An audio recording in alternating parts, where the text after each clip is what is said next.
Hello, everyone. Welcome. Episode number 9 of the Nine Random Album episodes, Review. 9 episodes. Here we are. 9 weeks. Who would have 9 weeks. Still at it. No signs of slowing down. For those of you who don't already know, I'm Larry. thought? I'm Brian. And the way this works is each week, Brian and I alternate choosing an album that the other person hasn't really listened to or hasn't listened to in its entirety. Then we get on here, we talk about it a little bit, and we give our thoughts, favorite tracks, least favorite tracks, we give it a score, and then we move on. We go to next week. Move on. Forget about the album. Yeah, we just completely forget about it. We never listen to it ever Yep. again. Legally, we are I not don't. allowed to. Yep. That's it. That's in the contract he gave me, actually. Exactly. But this week, I got to choose, and a newer album to me, well, in its entirety, a newer album to me, but obviously there's some big tracks on here that you've even heard in your time passing. Of I course. chose The Black Parade by My Chemical Romance, coming out October 20th of 2006. We were, I don't remember 2006, man. I don't either, we were 4. So no, I was not listening to MCR when I was 4. Uh, True. didn't start That's listening to fair. MCR really until the last few months now. Um, but I wanted to highlight just a few things really briefly about the band, some interesting tidbits of information. So first of all, Gerard Way, the lead singer, the kind of like main guy behind the creation of the band altogether, he has a personal connection to the terror attacks of September 11th. He was in New York City at the time. He was working as an intern for Cartoon Network, actually. Wait, Um, that's crazy. it's crazy, right? He's working for an intern as in Cartoon Network, and they were basically across the harbor from the World Trade Center, and like when the attacks happened, he accounted probably 200 to 300 people were standing like on the docks watching like the events unfold, and he said specifically, I was surrounded by hundreds of people on the dock of the Hudson River, and we watched the buildings go down. There was this wave of human anguish, and I've never felt it before. Uh, and Way has acknowledged since then that because of the traumatizing experience, much of his work, both in music and another little tidbit of information, because Gerard Way is kind of going through and ticking off like all the side quests, that he's one of those guys. He's taking off the side quests. He is also a comic book writer, That's awesome. and you've heard of the comic he writes, The Umbrella Academy, which is now a TV show for The Netflix. Umbrella Academy. Yeah, it's a very popular TV show, but it started as a comic, and it's his. I see. But because of his trauma tied to the events, a lot of his work is tied around like apocalypse and apocalyptic scenarios, and I mean, kind of, understanding so. Um, Another small tidbit, and specifically about the Black Parade album, is the album was recorded in Los Angeles's Paramore Mansion, which is said to be haunted. And during the time Oh. that the band stayed at the mansion to record the album, it was partially, they wanted to kind of get into the zone of the album. They knew what they were looking for with this album. So, going to a haunted mansion, yeah. And the band members have all accounted for having, like paranormal experiences at the mansion during their time there. And so much even so that the bassist of the band, Mikey Way, Gerard's brother, he even got so anxious and scared and upset about things that he left the mansion for a Oh. while. And the only way he came back was the final track, well, the final real track on the album, Famous Last Words. The rest of the band made that song, wrote it, and then played it for Mikey, and then that song gave him the energy and the faith to come back, basically. Um, Oh. but uh, Overall, the album, it's very, it's hard, it's heavy, it's dark. Yeah. I It's mean, pretty early on. I mean, you can tell some things are going on and wrong. The even album's even the names of the songs are yes. Uh, bringing them there. which really quick I did want to pull over here briefly. There we go. So the album is about a dying cancer patient who basically is on his deathbed. He has weeks to live. It's written in a way that Gerard is kind of in the room at all times, if that makes sense. He's kind of like the fly on the wall scenario, where he's just Mm-hmm. like kind of listening in on all the thoughts. Yeah. Um, but it's written, from the cancer patient's point of view, talking about his transition from the end of his life, even transitioning into death and a possible afterlife. There's mentions of heaven and hell several places throughout. Yeah. Um, so this week, a little bit different. We're not going to go into any songs in particular. I kind of just wanted to go through each track and give like a quick synopsis on each track, and then we'll go through. So in the opening track, The End, funnily enough, uh, Gerard Way begins to take a new approach to his own life, and everyone's attitude towards him. He kind of just stops caring about what people think about him, and living his life his own way. And hey, this is something that's been talked about several weeks here before. Living your life how you want to live. Be happy.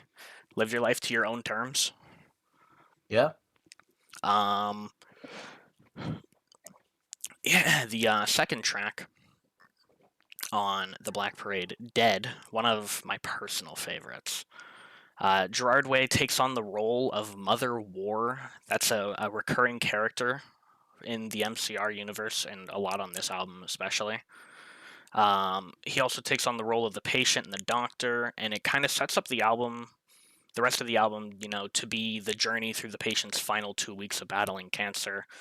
Uh, if I'm not mistaken, the chorus, something along the lines of hearing the news that you're dead, being told that your life is coming to a close and knowing that, because that's something that it's hard to stomach as a person, being told, hey, you don't Mm-hmm. have very long left. But to some people, maybe that's what they want.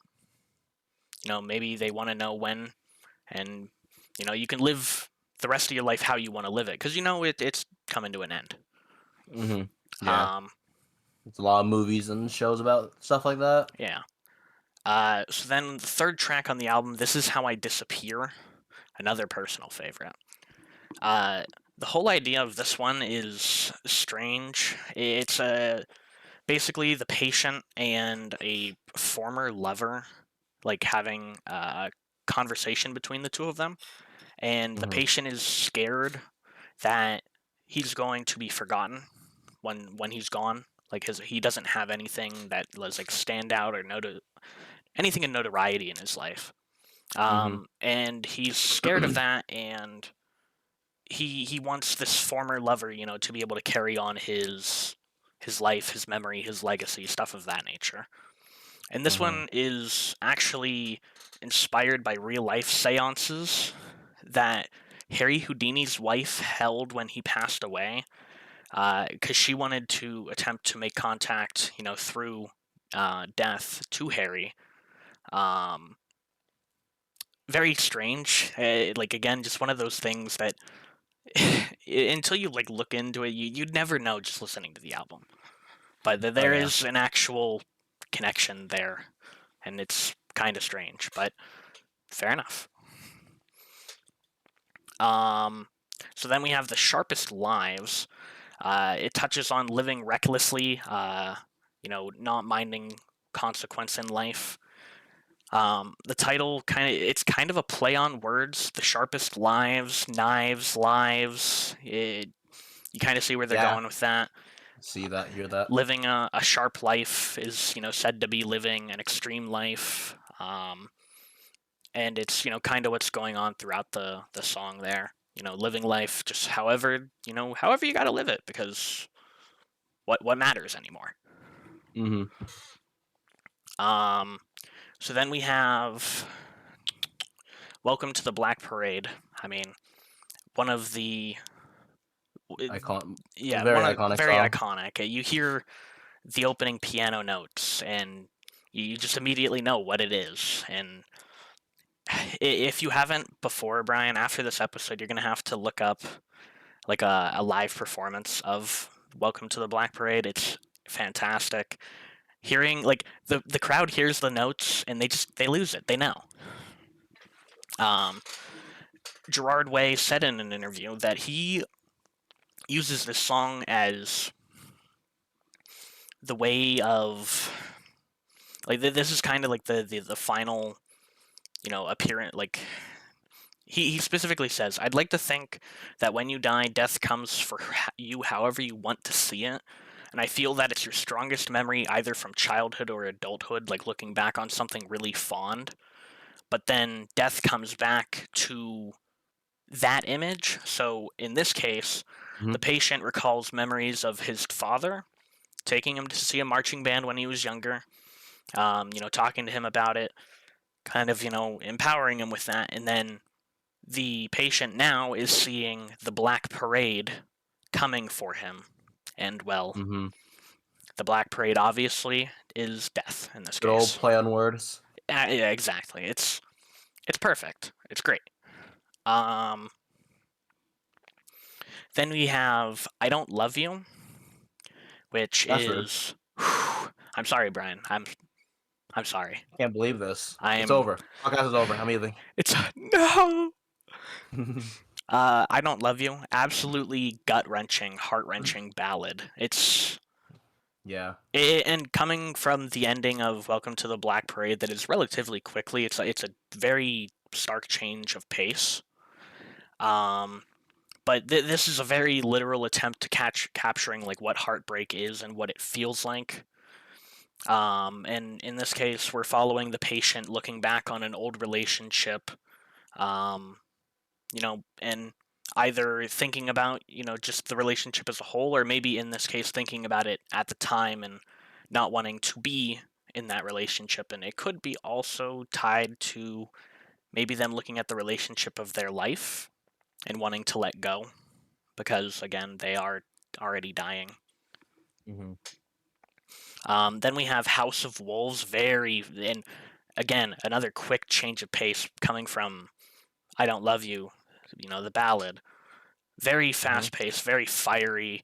Um, this song is all about the patient. Like, he kind of sees in his mind, he's kind of envisioning like what hell will look like.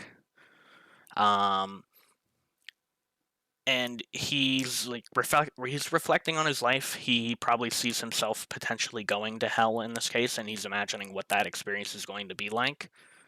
Hmm. Um, this is I find it very funny too because there are mentions of in this hell he imagines a fiery jazz club filled with demons, wolves, and sinners, and like it's such an odd combination of things, but I kind of want to go to there just a little bit. Oh Just yeah. sit down, have a drink, just one. Then I'll be on my way. Don't worry. I'm not gonna hang out with the demons and I just one beer. It's okay. the Just one. wolves. Just one. That's fair. So then we have Cancer. I mean, pretty obvious. This is the first instance on the album that we learn of what is going to kill the person, the patient. But as you go back through the album, you know it now. Hmm. Uh, it expresses his agony as he asks to be told the truth about what's wrong with him because if you're being held in the hospital when you're a little sick or something and doctors start acting a little weird around you can pick up on those things, and it's like, hey, Oh yeah. something's wrong, tell me, like just tell me because you want to know.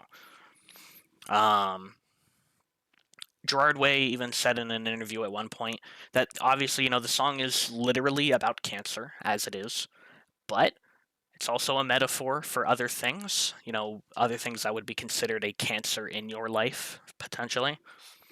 Hmm. um, Following up that track, we have Mama. I absolutely love this track. So much fun. I love the background. Everything about this. It's a narrative told from the perspective of a soldier at war who knows his death is coming soon, and he's attempting to mend his relationship with his mother while he still can. Hmm. This is loosely based again on that character, Mother War. I just absolutely love this track. So much fun. Um, then we have Sleep. Sleep is thematically oriented around the patient's self-reflectance and diminished care. Um, he believes actions no longer have consequences at his final destination. Um, and it's also ties to Gerard Way's experiences with night terrors that he had while they were sleeping inside of the haunted mansion while they were creating the album. Hmm. Um, so then we have another one that I believe you said you have heard before. Another very, very Hmm. popular song. And funnily enough, I remember there was a day, AP Psychology in 11th grade. I walked into class. It was just like a normal day or whatever. And Hmm. if you remember, I don't know if you ever had him, but if you remember Mr. Warren, Oh um, yeah, that guy. That that guy. guy. He's a fever dream. That He's was certainly crazy. something. But we were like sitting there, and I don't even remember like what the lesson was going to be about that day. But I remember sitting down. He turned on the projector, and like this song was just queued up, and he was just like, "We're gonna listen to this," and I was just like, Just "Oh, okay. I mean, sure, all right." And we listened to it, and we ended up talking about it was something about like stereotypes because the whole idea of teenagers is teenagers are delinquents, teenagers are dangerous, bad people, and at yeah. first, other members of the band thought this song was a complete joke because of like making pop punk music. Like that's who your audience is. Hmm. So they all thought it was kind of a joke, but Gerard Way was like being totally serious with the song, and like teenagers scare him. He had a train ride in New York City at one point, and he realized he had gotten to the point where he was old enough that being on that train with a bunch of teenagers surrounding him, he was freaking out. He had a panic attack. It was just not the move, and that's where this song That's comes from. wow. Um, so then we have Disenchanted. Now that the patient will die soon, he says that he's not enchanted by his life experience, and he kind of looks at life as being overrated. He's trying to make some final attempts to, fix things and mend his life, but it's just kind of disappointing him because he only has so much time left. Why are you trying to fix things and make things better and this and that? He kind of feels like there's going to be no reward for his labor in a way, if you know what I mean. Hmm. And then we have the final actual track on the album, Famous Last Words, which very fitting title for a final track.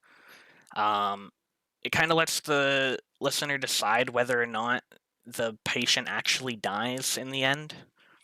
Hmm. Um, it's it's just a very good song. It's empowering, about not giving up.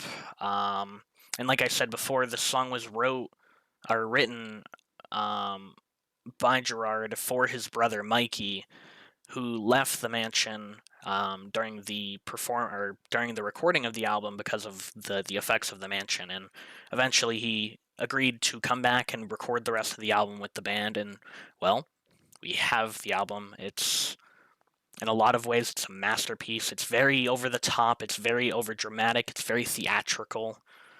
Hmm.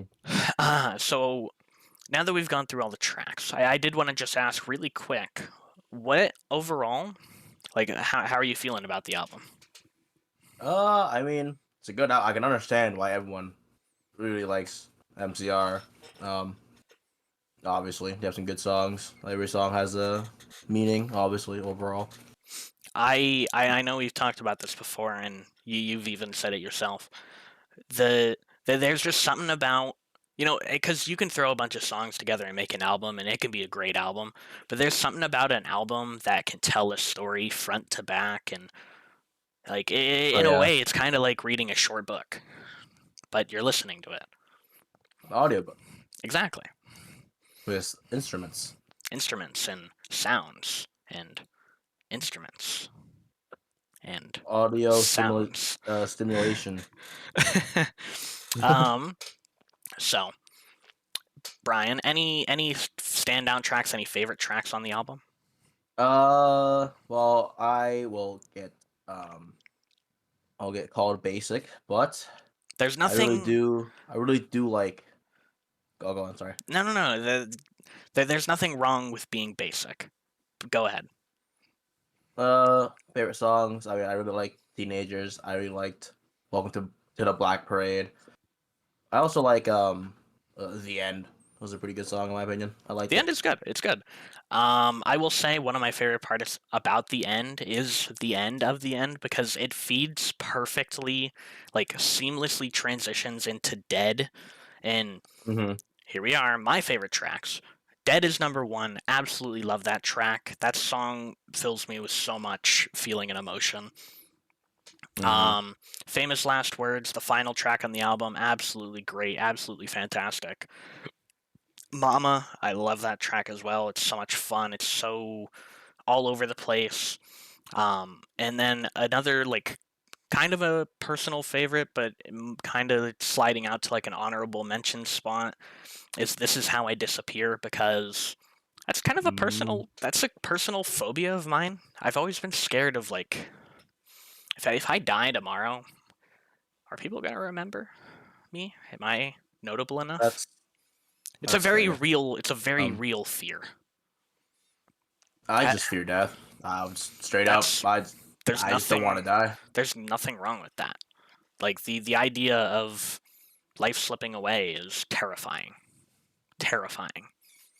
Especially again, going back to kind of earlier in the episode, not knowing when you're going to die or knowing when you're going to die. Like that's a big thing. That's a lot Yeah. of weight on your head if when or know a Mm-hmm. rough time of when, if you get 5 years to Mm-hmm. live or something. It's like, Yeah. whoa. Does it? But it's like also like a classic like. Would you rather? You know what I mean? Like, would you rather know how you die or when you die? Which How? I mean, I could never do that. I'd rather know If how. someone asks me like, would you rather? Say how? Yeah, Like, but I feel like I you don't do. want to know when, because if I know That's when, I'm fair, just going to be like holding my life to that point. true. Like I But feel if like I'll never you, be able to truly experience and feel life, if that makes sense. Like it'll always be overshadowing mm, me. Where like if I know yeah, how I'm gonna die, chances are it's gonna be like most people. I'm gonna get sick or something. I'm just gonna, naturally pass away. Like, hmm oh, you're just gonna pass away in your sleep. Oh, okay, so but I one feel day like, I'm just gonna go to bed and it's just gonna be over. I mean, that's how most people die. But Yeah. there's another thing too. Like, some people are like, you know how you die though. You just quote unquote avoid it. But I'm like, I mean, that's how you're gonna Yeah, die but if anyways. it's destiny, like if it's meant to be, it'll happen. Oh no, this snail that is trying to reclaim his $1.9 billion when I chose True. get all that money but run away from the slime. The, Then the snail's on its way. snail is on his way. Anyway, back on track. So least favorite tracks, Brian. uh, I do not dislike any of these songs. That's I'd perfectly listen to fine. all of them. If the one came up, I'd listen to it. Perfectly fine. I do kind of have one. It's sleep. It just I don't know. Sleep. It just doesn't really do much for me. It's fine. I have my own issues with sleep as well, and I get it and everything. It just doesn't do a whole lot for me. I've gotten to a point now where I kind of just skip it as I'm going through. But That's um, fair. anyway, Brian, here we Mm-hmm. are. The biggest, most important part of the episode. Oh yeah, keep hinting at this. Man, what are we going to talk about really quick? So, I just wanted to surprise Brian because there's a absolutely like off the wall domino effect theory that Brian doesn't fully know about, and I remember seeing it on TikTok a few years ago. Um, so Gerard Way witnessed the 9/11 terror attacks in New Mm-hmm. York City. Because of the trauma tied to it, he created MCR. and everything MCR stood for, the entire aesthetic of the band, the pop punk. And so, because of MCR and its existence, Stephanie Meyer, I'm not sure. She was inspired by Gerard Way and MCR to write the Twilight books, the ones you know and Mm, love, you know.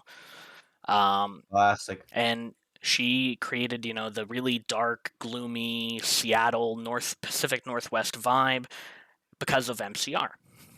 Mm, Then E.L. James started writing fan fiction about Twilight because that's what people do with popular media. They write fan fiction.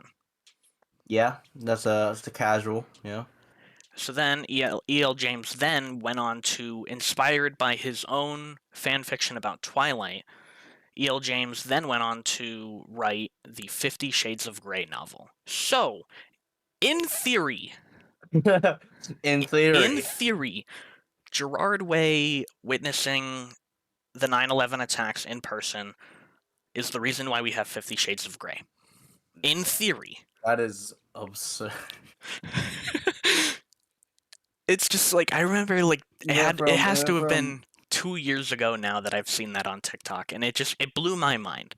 Like, it went from it went from 9/11 to Twilight to well, you're fan forgetting fiction to MCR. Twilight.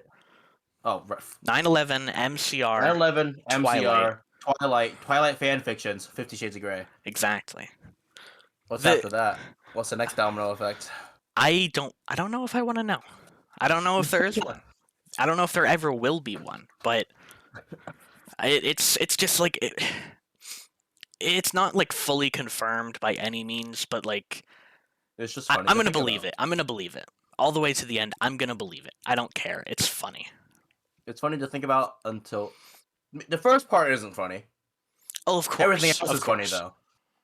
of course. The But events of the terror attacks not funny by any means, but no, the awful effect. entire like domino effect. It's just like, how does that even happen? But Absurd. anyway, Brian, Yes, sir. we got to give this album a score. Ah, of What are we course. giving it? We. What are you I. giving it? I am giving it a 7.4 out of 10. Hey, that's a very respectable score. Would Very you effective. go back and listen to it again? Oh yeah, of course. I mean, I got some songs I like. All the Beautiful. popular songs that they come up like, oh, what a banger, Yeah, and then be like, absolutely, all right, next song. All right, absolutely. cool. I'm gonna give this album a 9 out of 10. I love this album so much, and like I said, I've only really like listened to it in full in the last couple months now, but it's one of the ones that's kind of a mainstay in my rotation right now. It's just, I love it. I love everything about it. It just makes me feel things on the inside. It's great. It's close Oh to yeah. being perfect, but it's not quite. Mm-hmm. All right, well, Yeah. So you ever get a perfect score here, huh? I don't know if I don't know if I ever will, cause like a perfect I album, have. it's hard. It's hard, and there's nothing wrong with giving something a perfect score. If you think it's perfect, it's perfect. I don't know if I've Mm-hmm. necessarily heard something that I think is perfect, but Brian, anything else you want to cover? Uh, no. All right. Well, if you've listened to the Black Parade before, what would you rate it? Do you have any favorite songs? Any least favorite songs?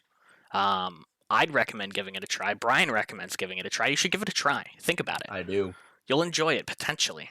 It's very over the top. It's very theatrical. It's very dramatic. It's great. But anyway, be sure to leave a like, comment, subscribe, and we will see you next week. Goodbye. See ya.